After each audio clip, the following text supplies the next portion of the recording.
Video like जरूर कर लीजिए और ऐसे वीडियो लगातार फ्री में पाने के लिए चैनल को तुरंत सब्सक्राइब कर लीजिए और बेल आइकन को जरूर टैप कर लीजिए ताकि आगे भी सारे वीडियो आपको मिलते रहे। यूट्यूब में फॉलो करते हैं तो प्लीज ये वाला फ्री टेलीग्राम चैनल जरूर ज्वाइन कर लीजिएगा। सारे नोटिफिकेशन, सारे अपडेट यहीं पे आते हैं, ध्यान रखिए।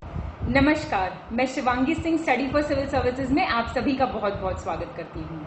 हम आ गए हैं हमारे GS 6 के पॉइंट नंबर 4 पे। हिंदी माध्यम का ये वीडियो, हिंदी में लिखा हुआ, हिंदी में समझाया हुआ।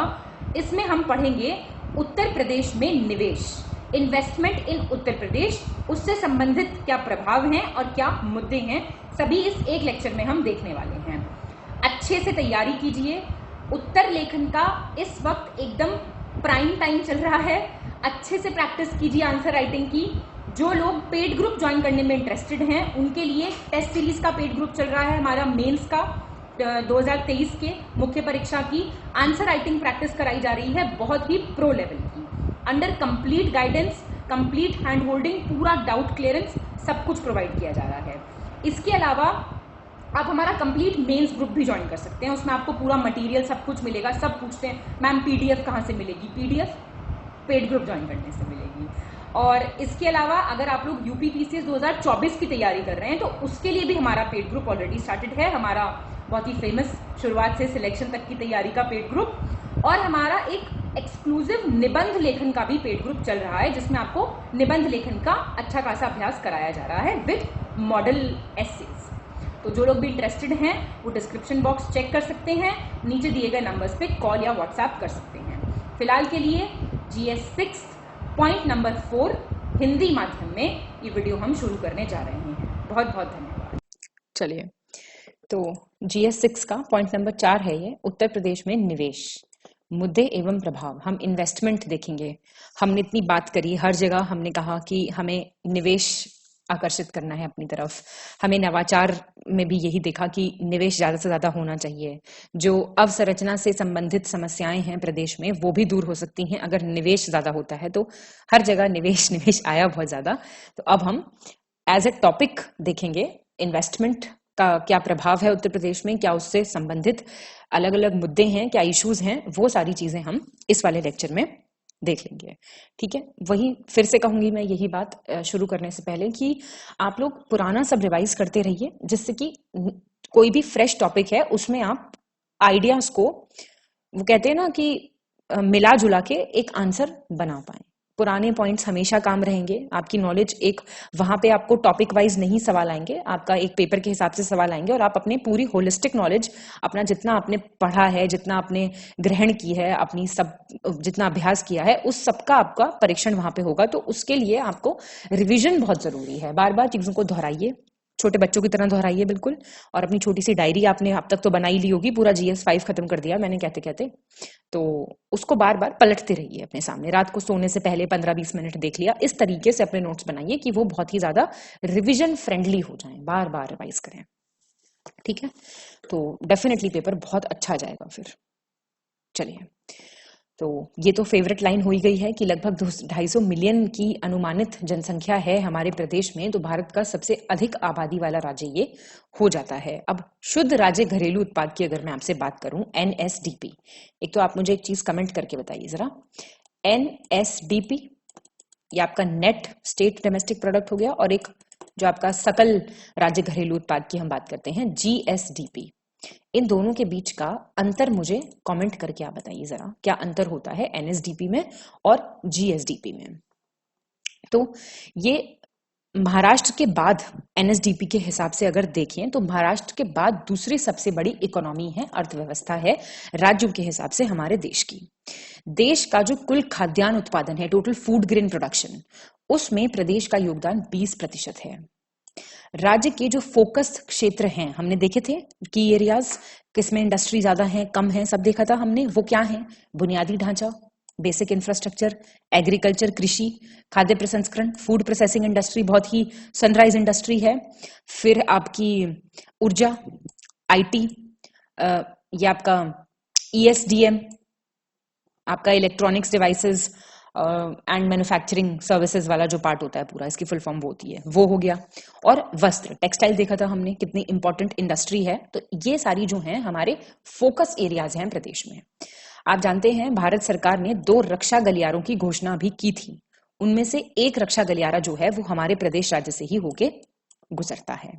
तो प्रदेश अपनी अंतर्निहित शक्तियां, वर्तमान भौगोलिकताएं, जो हमारी प्रेजेंट ज्योग्राफी है और जो भविष्य में हमारी ग्रोथ पोटेंशियल है या फिर हमारी जो विकास की क्षमता है, उसके साथ निवेश हेतु एक आकर्षक गंतव्य बन जाता है, एक इन्वेस्टमेंट फ्रेंडली डेस्टिनेशन बन जाती है। ठीक है, और इन्वेस्टमेंट अट्रैक्टिंग डेस्टिनेशन बन जाती है। तो हम कह रहे हैं कि इतना कुछ हमने प्रदेश के बारे में इसलिए बोला कि यहाँ पे इन्वेस्टमेंट, निवेश ज्यादा से ज्यादा लोग करें।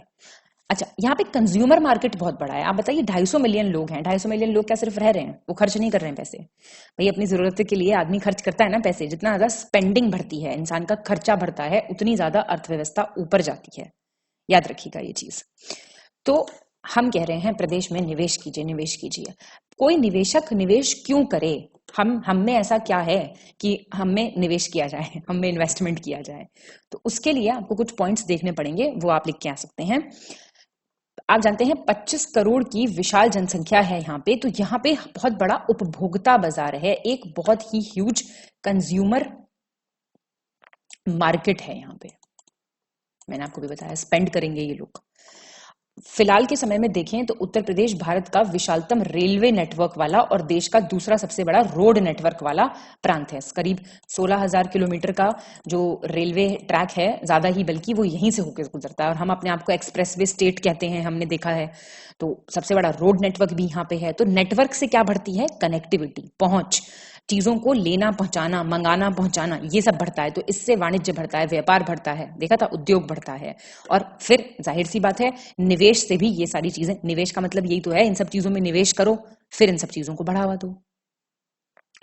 तो हमने देखा एक समृद्ध संसाधन आधार के साथ साथ उत्तर प्रदेश भारत की तीसरी सबसे बड़ी अर्थव्यवस्था भी है, जो राष्ट्र सकल घरेलू उत्पाद में, जो हमारा नेशनल जीडीपी है, मतलब या फिर जीडीपी कहेंगे उसको सिर्फ, उसमें 8% का योगदान सिर्फ हमारी प्रदेश की अर्थव्यवस्था दे रही है। तो बहुत ही महत्वपूर्ण अर्थव्यवस्था हो जाती है ये। उत्तर प्रदेश के पास एक बड़ा जनसांख्यिकीय लाभांश है। क्या है? डेमोग्राफिक डिविडेंड है, जिसका हम फायदा उठा सकते हैं, क्योंकि यंग पॉपुलेशन, आपके जैसे नौजवान हैं यहाँ पे इतने सारे। डेमोग्राफिक डिविडेंड लिखा है, अब समझ नहीं आ रहा तो बोल देती हूँ, ठीक है। और 56% जनसंख्या जो है वो कार्यशील वर्ग है, मतलब कि दे आर वर्किंग पॉपुलेशन, उसमें आती है, जो भविष्य की प्रगति का एक प्रमुख कारक है, मेजर फैक्टर होगा ग्रोथ का। प्रदेश आज व्यापारिक सुगमता, ईज ऑफ डूइंग बिजनेस की अगर बात करते हैं तो उस क्षेत्र में भी भारत सरकार के वाणिज्य व उद्योग मंत्रालय के अंतर्गत कार्यरत उद्योग तथा आंतरिक व्यापार प्रोत्साहन विभाग है, उसकी कौन सी श्रेणी में आता है? व्यापार सुधार कार्य योजना के अंतर्गत दूसरे स्थान पर आता है। ये आप जरूर लिख सकते हैं, पूरा लिख के आना पड़ेगा ये सब, तो इसमें कोई चीज कट नहीं लग सकता बिल्कुल भी, ठीक है। तो पिछले 3 वर्षों में व्यापारिक सुगमता में 10 अंकों की रैंकिंग का सुधार हुआ है। उसके साथ दूसरे स्थान पर आना प्रदेश सरकार द्वारा राज्य में निवेश के पर्यावरण को परिवर्तित करने के सतत प्रयासों को स्पष्टतः वर्णित करता है। हम किस लिए बात कर रहे हैं? जो सरकार इस वक्त कर रही है, मतलब सरकार पूरा जोर लगा रही है कि कितना अच्छे से इन्वेस्टमेंट हो, पूरा इन्वेस्टमेंट फ्रेंडली एटमॉस्फेयर क्रिएट किया जाए हमारे प्रदेश में। 2 वर्षों में उत्तर प्रदेश की एकल खिड़की आवेदन प्रणाली है, एक सिंगल विंडो क्लियरेंस सिस्टम है, निवेश मित्र, बहुत ही इंपॉर्टेंट है, अभी आगे भी देखेंगे। इसमें लगभग आप देखिए कितने सारे हैं एनओसीज, आवेदन इतने सारे प्राप्त हुए, मान लीजिए आप, ठीक है, 2,30,000 करीब। अब नो ऑब्जेक्शन सर्टिफिकेट जो होता है, उसमें से जो उद्यमी हैं उनको एनओसी लाइसेंस जो प्रदान हुए, वो मतलब 94% का इनमें से निस्तारण कर दिया गया वर्ष 2021 तक। इसका मतलब स्टेट एफर्ट्स कर रही है ना इस वाली राह में। उत्तर प्रदेश उद्योग एवं संवर्धन और आंतरिक व्यापार संवर्धन विभाग द्वारा सुझाए गए एक, मतलब उन्होंने क्या कहा था कि आप इतने रिफॉर्म्स लागू कीजिए इन सब से रिलेटेड। तो उसमें उन्होंने 187 रिफॉर्म्स डाले, मतलब सजेशंस दिया कि इतने आपको करने हैं। उसमें से सुधार लागू करने में राज्य ने 186 लागू कर दिए। तो इसका मतलब भाई इंटरेस्टेड है राज्य बहुत ज्यादा। तो इस क्षेत्र में भी राज्य ने काफी अच्छा काम किया, ये चीज आप यहाँ पे लिख सकते हैं डेफिनेटली। अब उत्तर प्रदेश में निवेश से, अब हमने देखा हम तो बहुत खास हैं, हमें तो बहुत खूबियां हैं, लेकिन हमें कुछ खामियां भी होंगी, हमसे कुछ संबंधित मुद्दे भी होंगे, कुछ चुनौतियां भी होंगी। तो वो चुनौतियां क्या हैं ये आपको जरूर ध्यान रखना है, क्योंकि अगर आपको एक आंसर पूरा होलिस्टिक लिखना है तो देखिए क्षेत्रीय असमानता, रीजनल इनइक्वालिटी बहुत ज्यादा है। आप देखिए जो पश्चिमी उत्तर प्रदेश है उसकी बात करते हैं हम सिर्फ विकास की, या फिर कोई स्मार्ट सिटी में आया हुआ है जैसे वाराणसी है, या फिर दिल्ली के आसपास के जो क्षेत्र हैं एनसीआर में जो आते हैं, या जो दिल्ली के आसपास जगहें हैं उनमें ही विकास या विकास संबंधित परियोजनाएं जो हैं केंद्रित रहती हैं। क्षेत्रीय समानता की मैं बात करूं, उसका सबसे नया उदाहरण आप देखिए ग्लोबल इन्वेस्टर समिट है, मान लीजिए अभी हुई थी, कितना लेटेस्ट है डेटा। यहां पे सर्वाधिक निवेश किसको प्राप्त हुआ जानते हैं आप? गौतम बुद्ध नगर को 27.16%, और क्योंकि दिल्ली से लगा हुआ है ये, और बिहार से लगा है बलिया, उसको 1% निवेश भी नहीं मिला, आधा परसेंट मिला है। देखिए 0.06%, सोचिए आधा परसेंट भी नहीं, मतलब 1% निवेश भी वहां पे नहीं किया गया। सोचिए अब आप क्या हालत है, बहुत ज्यादा असमानता देखने को मिली इस चीज में। क्षेत्रीय बाजार में जो रीजनल मार्केट है हमारा, जो क्योंकि रीजनल डिफरेंस इतना ज्यादा है, गौतम बुद्ध नगर का इंसान फिर भी जा रहा होगा मॉल में शॉपिंग करने या कुछ और करने, लेकिन बलिया का नहीं जा रहा होगा ना, क्योंकि वहां पे वो वाली अपॉर्चुनिटी ही नहीं है। तो क्षेत्रीय बाजार में मांग बढ़ाना अपने आप में एक बहुत बड़ी चुनौती है। अब कार्यबल है जो वर्कफोर्स में महिलाओं की इतनी अच्छी भागीदारी नहीं है, बहुत ही निम्न स्तर की भागीदारी है, 24.8% है जो एनएसएसओ का 68वां चक्र था उसके अनुसार। ये ऐसे लिख के आओगे ना तो लगता है अच्छा भाई पढ़े लिखे हैं, कोई दिक्कत नहीं है।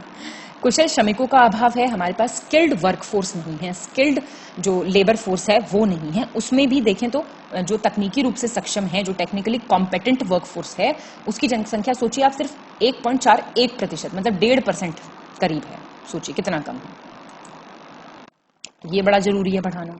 उद्योग सामान्यतः वहीं स्थापित है जहां पे कच्चा माल उपलब्ध है, और कच्चे माल की तो समस्या मेन है यहाँ पे।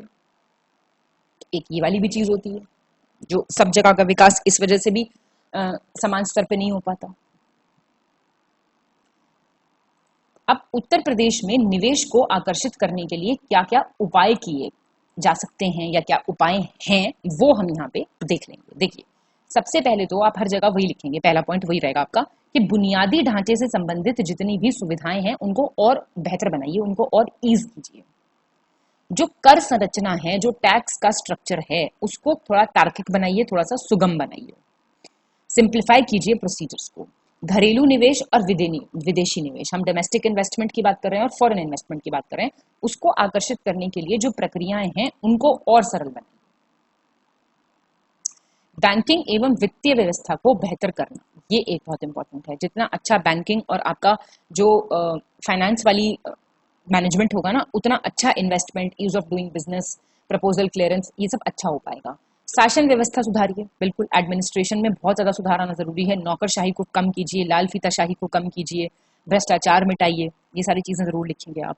एकल खिड़की आधारित कागजी कार्रवाई प्रणाली लागू कीजिए, सिंगल विंडो क्लियरेंस सिस्टम कीजिए, एकदम पोर्टल बनाइए जिसपे सब कुछ एक ही जगह पे एक साथ हो जाए। निजी क्षेत्र को आकर्षित करने हेतु करों में एवं प्रक्रियाओं में छूट एवं सहूलियत प्रदान कीजिए। निवेश नियमों में पारदर्शिता स्थापित करना एवं सभी हितधारकों के हितों की सुरक्षा करना, ये भी एक पॉइंट हो सकता है।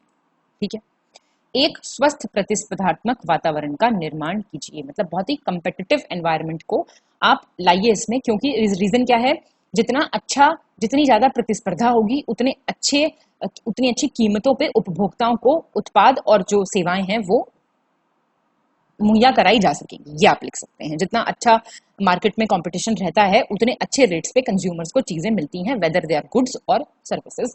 ये वाली एक चीज आप जरूर लिख के आइए अपने आंसर में। ठीक है, जो कुछ चीजें आपने जो हर जगह पढ़ी ना, उनको बार बार रिपीट कीजिए, थोड़ा लिखिए उनको, ये बहुत इंपॉर्टेंट चीज है। ठीक है, चलिए अब प्रदेश में निवेश को आकर्षित करने के लिए राज्य सरकार क्या प्रयास कर रही है वो आपको जरूर लिखने पड़ेंगे, तो वो हम यहाँ पे देख लेते हैं।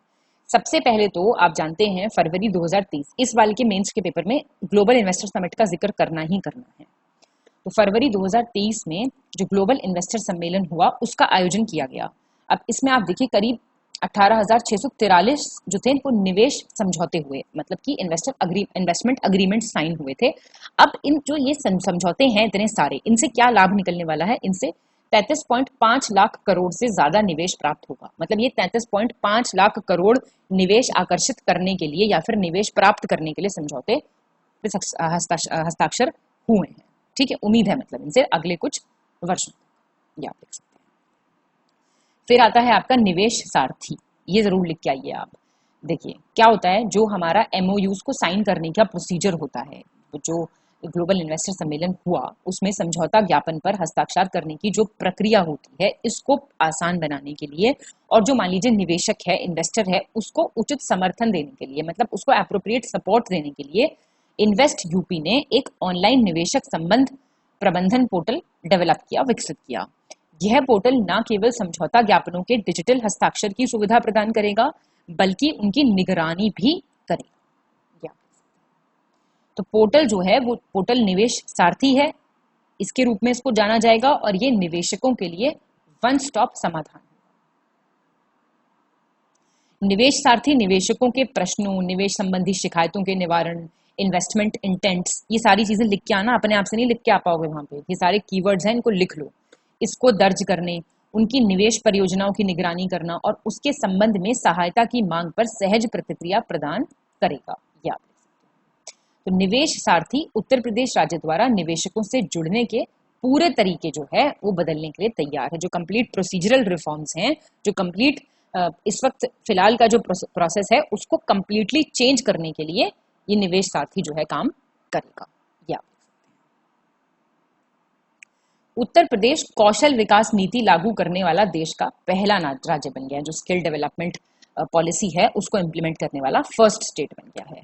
सिंगल विंडो क्लियरेंस के लिए आप निवेश मित्र पोर्टल जरूर लिखिए, इसको निवेश सारथी और निवेश मित्र पोर्टल दोनों लिख के आइए।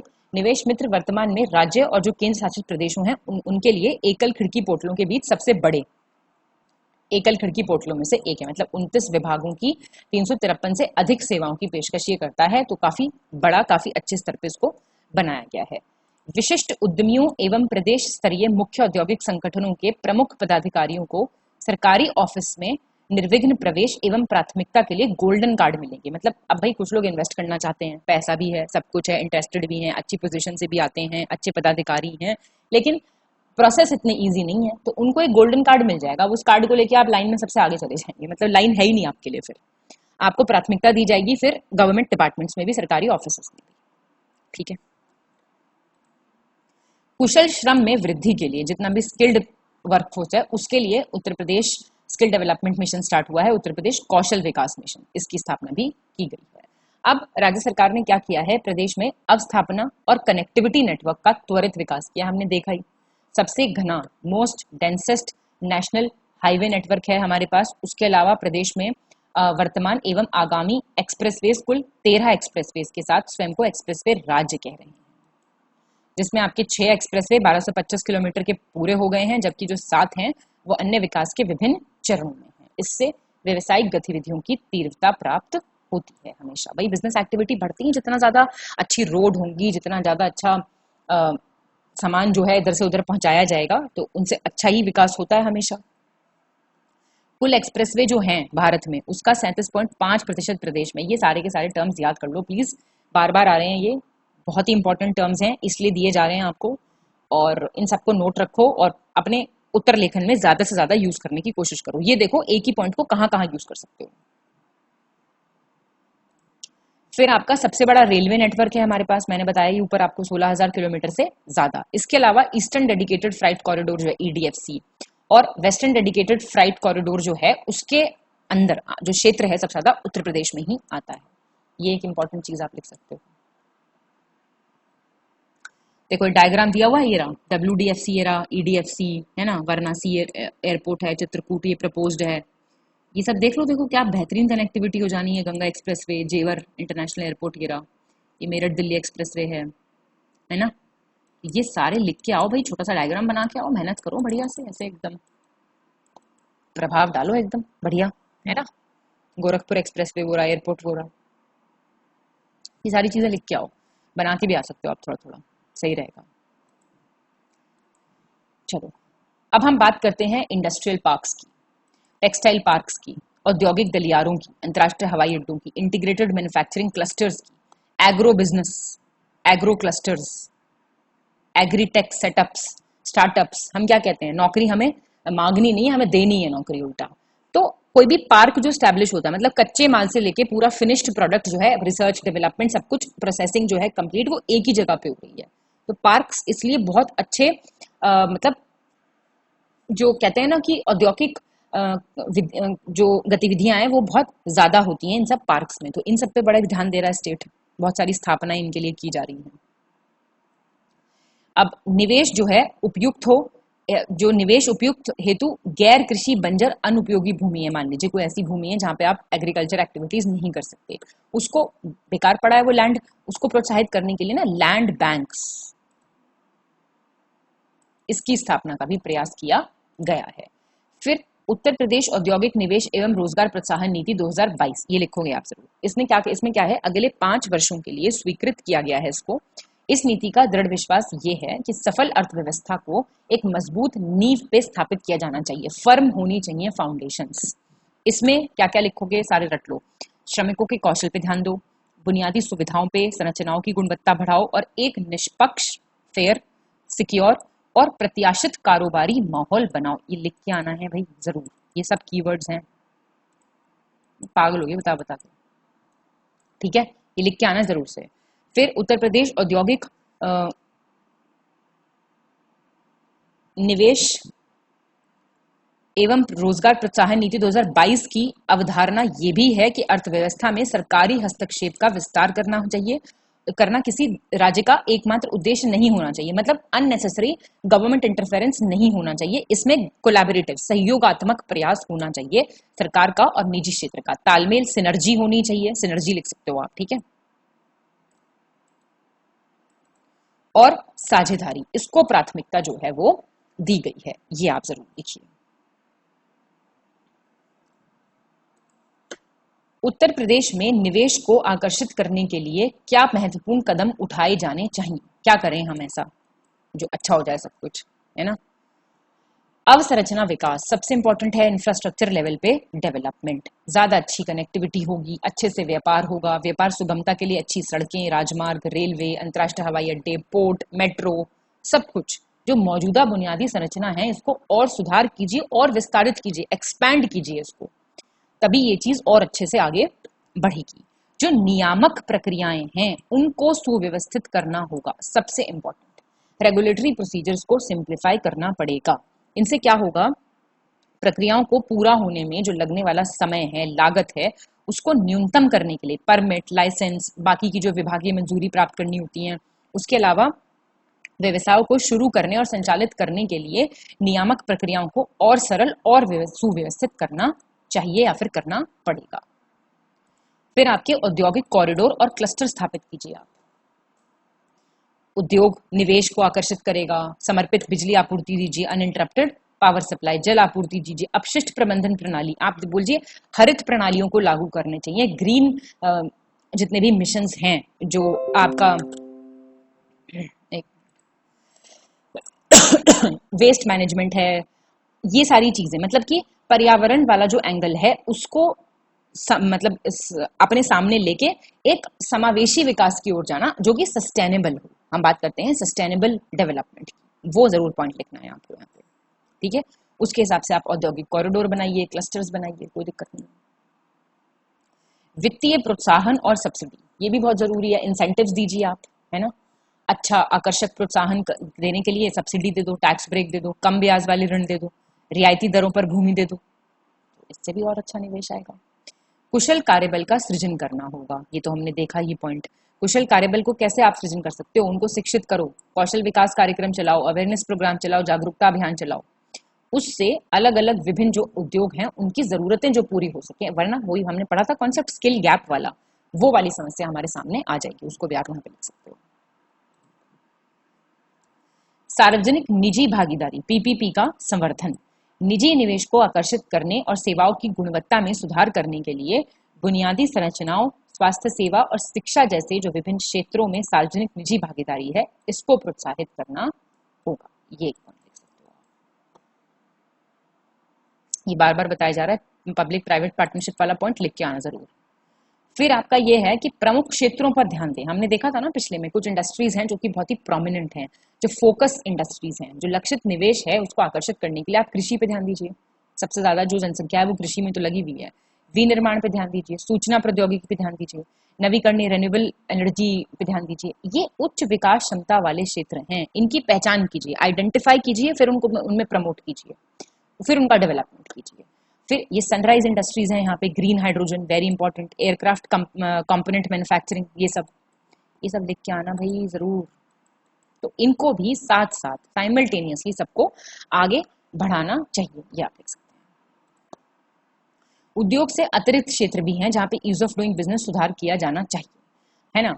जैसे निवेश मित्र की भांति अन्य विभागों के लिए भी सिंगल विंडो क्लियरेंस सिस्टम लागू किया जाए, विभिन्न सेवाओं के लिए ऑनलाइन पोर्टल लाया जाए और पारदर्शी प्रक्रिया भी अपनाई जाए। प्रोसेसेस ट्रांसपेरेंट होने चाहिए। उत्पादों और सेवाओं की मार्केटिंग और प्रचार प्रसार, राष्ट्रीय और अंतर्राष्ट्रीय स्तर पर व्यापार मेले लगाओ, रोड शो लगाओ, निवेशक सम्मेलन लगाओ, जैसे विभिन्न चैनलों के माध्यम से उत्तर प्रदेश को एक आकर्षक निवेश गंतव्य के रूप में सक्रिय रूप से विपणन और बढ़ावा देना चाहिए, ये लिख सकते हैं। निवेशक समर्थन में वृद्धि, संभावित निवेशकों को मार्गदर्शन दीजिए, सहायता प्रदान करें, उनके प्रश्नों और जिज्ञासाओं को दूर करने और उनकी निवेश प्रक्रिया को सुविधाजनक बनाने के लिए समर्पित निवेशक सहायता केंद्र स्थापित किए जाने चाहिए। मतलब कम से कम राजधानी में, स्मार्ट सिटी वाले नगरों में तो ऐसा होना ही होना चाहिए। जो भी दिक्कत है उनको, भाई इन्वेस्टर्स को सपोर्ट और हैंड होल्डिंग बहुत जरूरी है ना। स्टडी फॉर सिविल सर्विसेज देता है जैसे, ठीक है जी।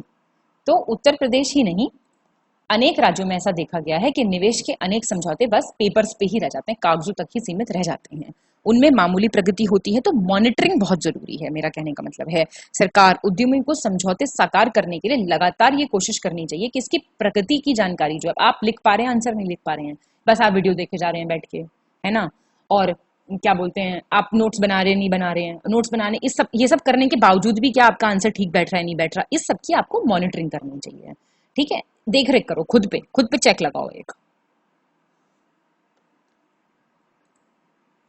उत्तर प्रदेश के राज्य में निवेश प्राप्त होने से कई संभावित प्रभाव देखने को मिल सकते हैं। वो क्या हो सकता है? रोजगार के अवसर बढ़ेंगे डेफिनेटली, भाई एम्प्लॉयमेंट बढ़ेगा, प्रत्यक्ष अप्रत्यक्ष दोनों रूप से नई नौकरियां आएंगी, बेरोजगारी दर कम होगा, गरीबी दर कम होगा, स्टैंडर्ड ऑफ लिविंग बढ़ेगा, जीवन जीने का स्तर सुधरेगा, अर्थव्यवस्था का विकास होगा।